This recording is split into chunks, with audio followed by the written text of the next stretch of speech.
Where a man's money goes, his heart goes first. If that line made you nod and wince at the same time, good. Today we're talking about why generosity isn't about price tags. It's about priorities. Not because anyone needs designer bags or yacht weekends, but because money is one of the clearest ways love becomes visible in real life. By the end, you'll know the difference between frugal and stingy, how to read the budget behind the behavior, and what to do if you're dating Mr. Everything is 50-50, even your fries. Hi, I'm glad you're here. Around here, we don't sugarcoat love. We translate it into things you can actually see. Think of this as your relationship X-ray. We're not worshiping money, we're measuring meaning. If he truly likes you, restraint gets harder. He wants to give. Not to show off. Men do have pride. But because caring wants a job to do. And in modern life, dollars, time, and energy are how care clocks in. Let us start with the big truth. You can fall for a guy who is not conventionally attractive. You can fall for a guy who is figuring life out, but falling for a stingy man is almost impossible. Why? Because if he's into you, he can't help himself. He wants to contribute. Give him $100 and watch what percentage goes to you versus gadgets, games, and DoorDash. The math is the message. A broke grad student who spends $90 on making your Friday sweet is a better bet than a wealthy guy who tosses you $10 like a tip. It's not the amount. It's the allocation. Story time. My friend Nina dated a guy in residency. Long hours, short cash. But he planned luxury dates with $5 creativity. Sunset at the Overlook, art museum free night, a picnic with Trader Joe's chocolate croissants he warmed in his tiny oven.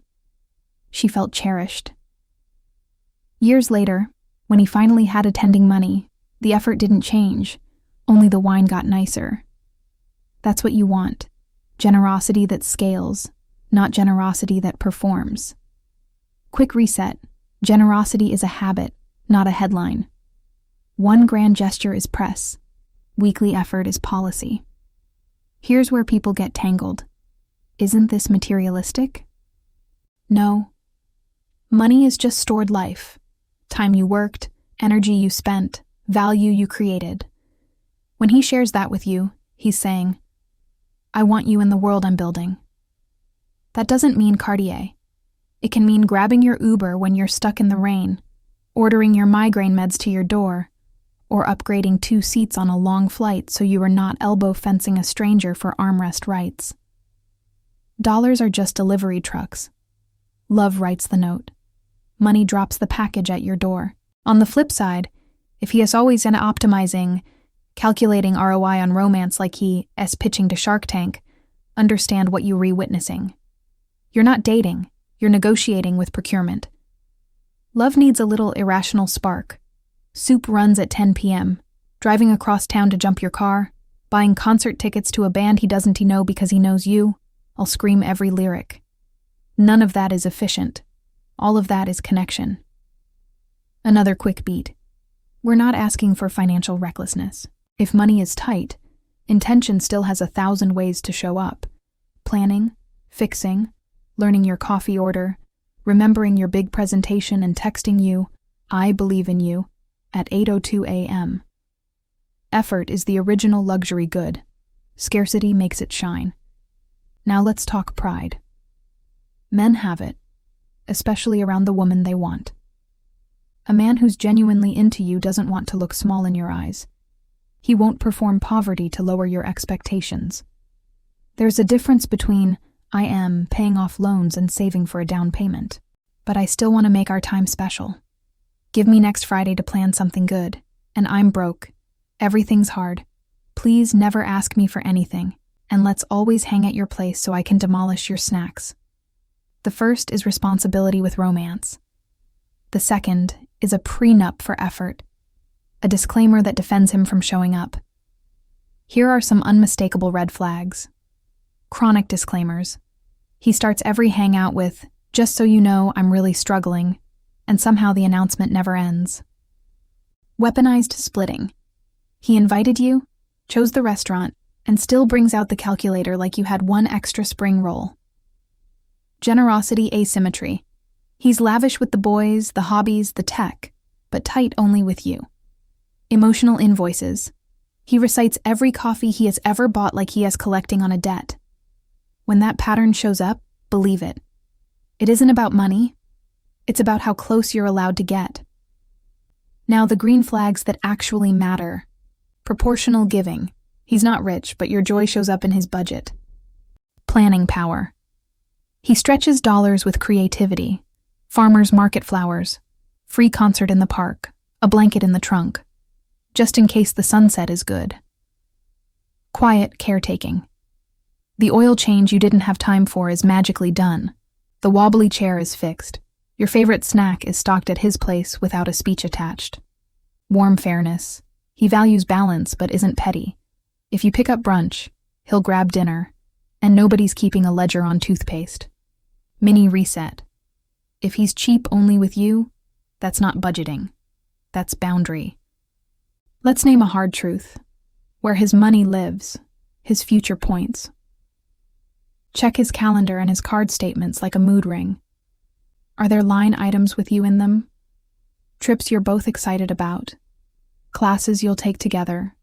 Your birthday surprise ordered weeks ahead? Or is every investment solo? His car, his gear, his nights out, his crypto phase, his, I just need this one more upgrade.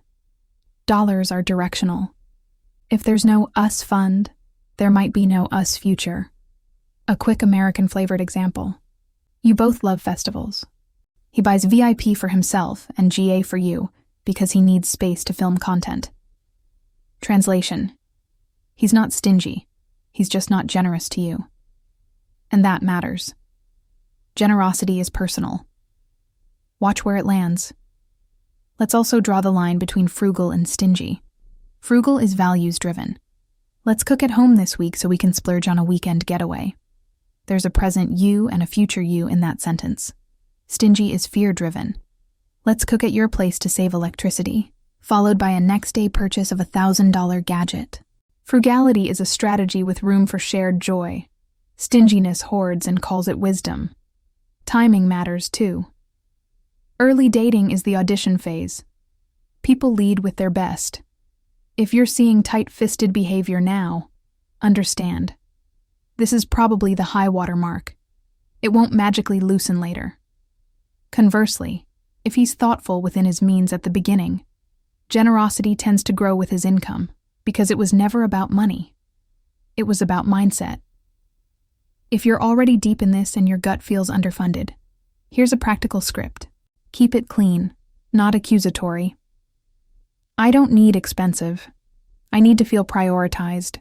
When everything's split to the penny or generosity shows up everywhere but here, I feel outside your circle. Could we set a rhythm? 2 dates a month where you plan and treat within your budget? 2 where I do, and we both sprinkle small surprises in between? That moves the conversation from vibes to structure. If his response is to itemize your half of the fries again, that's an answer. No surcharge required. Now, to the heart beneath all this. Money is a messenger, not a master. It carries intention. When a man spends on you, whether it's 8 flowers from Trader Joe's or a weekend he saved for, it is not about the receipt. It's about the place you occupy in his world.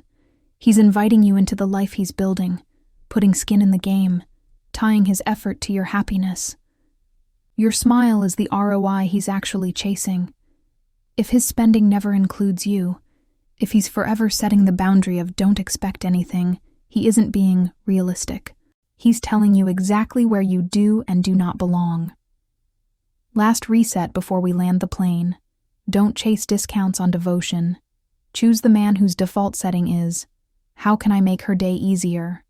Not, how can I minimize my exposure? The deepest love a man offers often shows up in those tiny, unhesitating moments. Calling the lift, grabbing your charger, upgrading the seats, showing up with soup. Those aren't transactions. They're translations. I'm here, and you matter. If this resonated, drop a comment. What's the smallest, least expensive thing someone did that made you feel wildly loved? I read them all, even the spicy ones. And if you want more unsugar-coated practical love talk every week, hit subscribe and share this with a friend who's currently arguing over a $6 latte.